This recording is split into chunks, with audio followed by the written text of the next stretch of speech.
4টে সুতো অ্যাটাচ করে নিলাম, দুটো ব্লু কালারের আর দুটো পিঙ্ক কালারের। একই নট হবে।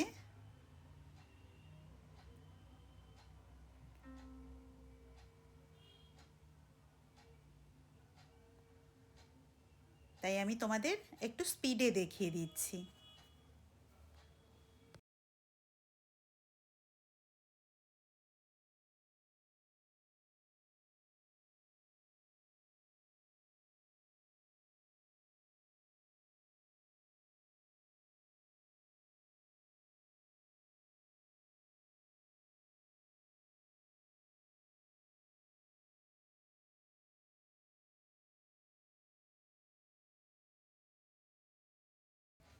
একই রকমভাবে অ্যাটাচ করতে হবে, আগে যেরকম দেখিয়ে দিয়েছিলাম সেই একই রকম।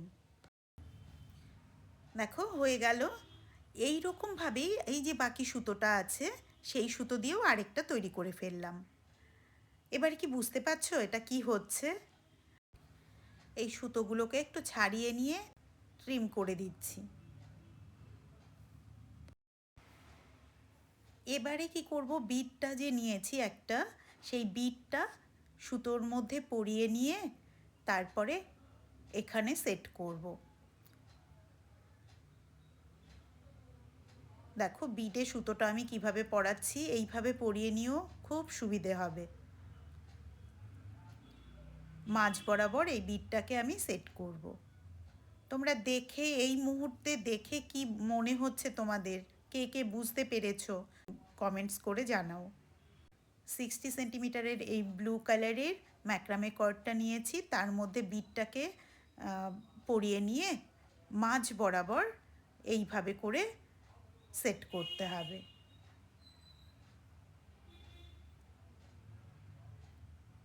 এখানে টাইট করে গিঁঠু দিয়ে দেব।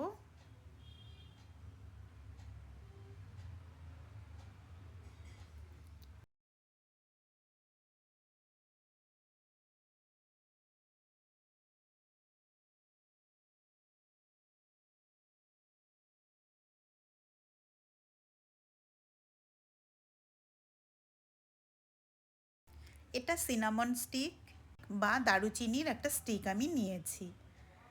এটা কেন নিয়েছি বলো তো, এর পরিবর্তে কিন্তু তোমরা যে কোনো স্টিকই নিতে পারো, উডেন স্টিক নিতে পারো, কিন্তু যখন তুমি সিনামন স্টিকটা নেবে, এর না এই যে সুগন্ধি, এটা একটা সুগন্ধ রয়েছে, ঘরে যেখানেই রাখবে না কেন এর সুগন্ধ চারিদিকে ছড়িয়ে যাবে। এটা একটা রুম ফ্রেশনারের কাজ করবে। তো ওই জন্যই সিনামন স্টিকটা আমি নিয়েছি। তোমরা চাইলে উডেন স্টিকও ব্যবহার করতে পারো। এটা হচ্ছে হ্যাঙ্গিংয়ের জন্য আমি একটা গিঁঠু দিয়ে নিলাম।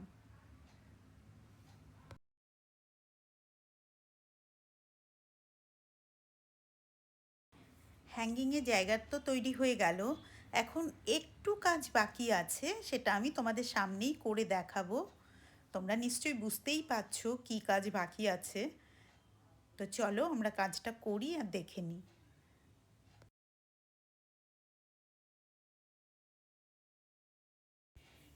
এই জায়গাটায় একটু ভালো করে দেখবার দরকার আছে।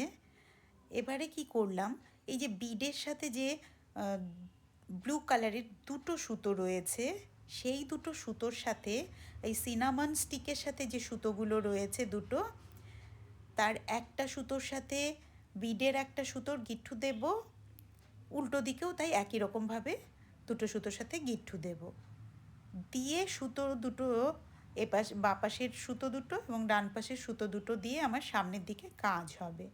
কীরকম করে কাজ করতে হবে কি হবে সেটা আমি করে দেখাচ্ছি তোমাদের। এইভাবে গিঁঠু দিয়ে নিতে হবে, এপাশেও ঠিক তাই।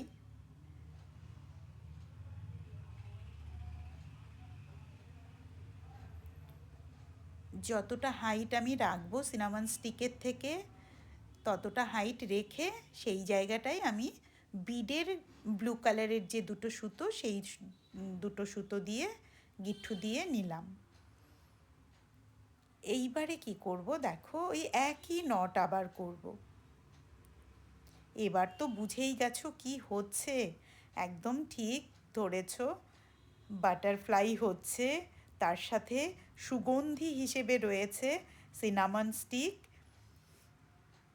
তাই বলেছিলাম না, এটা তোমরা যে কোনো শুভ কাজেই উপহার হিসেবে তোমার প্রিয়জনকে দিতে পারো। সে তুমি বিয়েই বলো বা ম্যারেজ অ্যানিভার্সারি বলো, যাই হোক না কেন, দুর্দান্ত গিফট হবে তুমি নিজে হাতে বানিয়ে যদি তোমার কাছের বন্ধুকে দাও। বুঝতে পেরেছো? এই যে সুতোগুলো আমি এক্সট্রা লাগালাম বিডের সাথে, যে সুতোটা ছিল আর সিনামন স্টিকের সাথে যে সুতোটা ছিল, সেটা দিয়ে বাটারফ্লাইয়ের অ্যান্টেনা তৈরি হচ্ছে।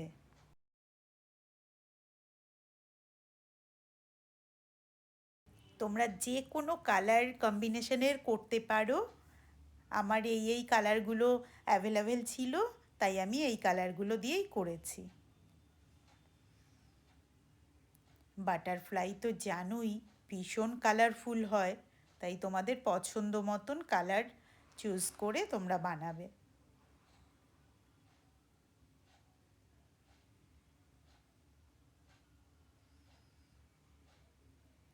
শেষে একটু করে গিট্টু দিয়ে দিলাম সুতোটা সিকিওর করবার জন্য। এবারে কি করব, একটু করে গ্লু লাগিয়ে দেব। গ্লু লাগিয়ে হাত দিয়ে একটু চেপে দিলে পরে সরু হয়ে যাবে সামনের দিকটা। এই যে দুপাশে সুতোগুলো রেখেছিলাম, এখানেও আমি একটু করে গ্লু দিয়ে দেব। গ্লুটা হাত দিয়ে ভালো করে স্প্রেড করে দেব, দিয়ে একটুখানি শুকোতে দিলাম। এবারে শুকনো হয়ে গেছে, আফটার ড্রাই একটু ট্রিম করে দিচ্ছি। তুমি যেই রকমভাবে ট্রিম করতে চাও, আমি ভি শেপের ট্রিম করে দিচ্ছি।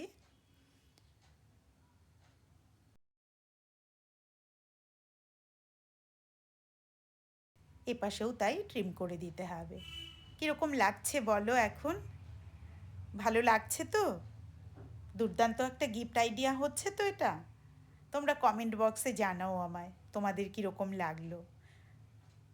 কেবলমাত্র একটা নট দিয়েই পুরো ডিজাইনটা তৈরি হয়ে গেল। খুব বেশি কি সুতো লেগেছে বলো? খুব বেশি সুতোও লাগেনি। একটা নট, খুবই সহজ একটা নট দিয়ে তৈরি হয়ে গেল আমাদের বাটারফ্লাই ওয়াল হ্যাঙ্গিংটা। দুর্দান্ত হলো তো, কি বলো তোমরা?